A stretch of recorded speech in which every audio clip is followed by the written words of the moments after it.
सजीवांच्या प्रचंड विविधतेमुळे त्यांचा अभ्यास सोपा करण्यासाठी त्यांना समान वैशिष्ट्ये आणि गुणधर्मांवर आधारित गटांमध्ये विभागले जाते. या प्रक्रियेला जैविक वर्गीकरण बायोलॉजिकल क्लासिफिकेशन म्हणतात. पंचसृष्टी वर्गीकरण 5 किंगडम क्लासिफिकेशन.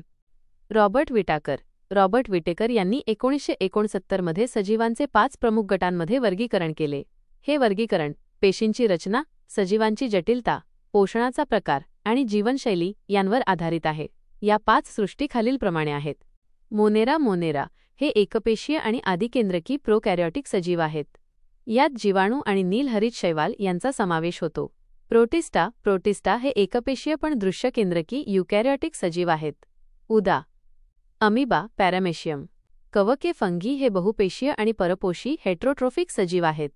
ते मृत आणि कुजलेल्या कार्बनी पदार्थांवर जगतात. उदा. भूछत्र, मशरूम, बुरशी.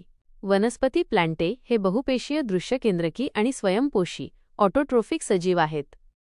ते प्रकाशसंश्लेषण करून स्वतःचे अन्न तयार करतात. प्राणी ॲनिमलिया हे बहुपेशीय दृश्यकेंद्रकी आणि परपोषी सजीव आहेत. ते अन्नासाठी इतर सजीवांवर अवलंबून असतात आणि त्यांच्यात हालचाल करण्याची क्षमता असते. वनस्पतींचे वर्गीकरण. वनस्पतींना सामान्यतः 2 प्रमुख उपसृष्टींमध्ये विभागले जाते. 1. अबीजपत्री क्रिप्टोगॅम्स. या वनस्पतींमध्ये फुले, फळे आणि बिया नसतात. उदा. शैवाल, ॲल्गी, ब्रायोफायटा आणि टेरिडोफायटा. 2. बीजपत्री फॅनेरोगॅम्स. या वनस्पतींमध्ये फुले, फळे आणि बिया असतात. त्यांचे पुढील 2 गटांत वर्गीकरण होते. अनावृत्तबीजी जिम्नोस्पर्म्स. यांच्या बियांवर नैसर्गिक आवरण नसते. उदा. सायकस पाईन. आवृत्तबीजी अँजिओस्पर्म्स. यांच्या बिया फळांमध्ये बंदिस्त असतात. उदा.